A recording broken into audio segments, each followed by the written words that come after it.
A couple of days ago, we asked our viewers on Facebook, what is the one thing you will never take for granted after the pandemic is over? And we received hundreds of responses. So let's begin with Priscilla Martinez, who writes, big family gatherings where you can hug everyone.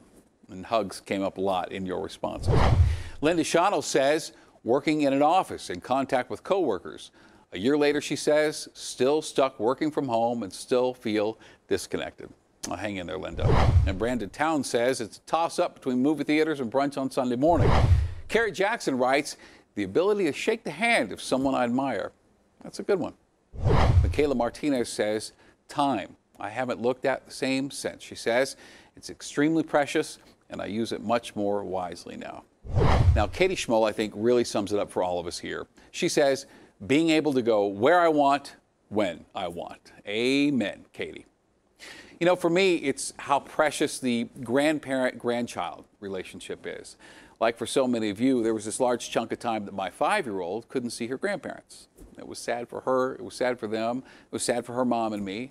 I will never take for granted the time they spend together. I'll never again take peace in the United States for granted.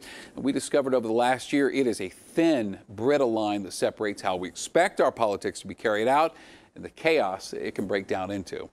Also, I'm going to add FaceTime to my list. What a lifeline that's been for so many of us. And finally, even though it's back in full supply now, I will never again take for granted access to toilet paper. I mean, do you remember that? That was crazy. There was one worry night. I was driving home at midnight, pulled into a 7-Eleven, and asked the clerk in a panic if they had any. He said no, but he had a 4-pack in the trunk of his Corolla he'd sell me for 20 bucks. I did not buy it. So thanks for all your wonderful responses here. And by the way, I have never and will never take for granted how many of you turned to Denver 7 throughout this pandemic. And my hope is that this time next year, the vaccine will have become so widespread and common that we take it for granted.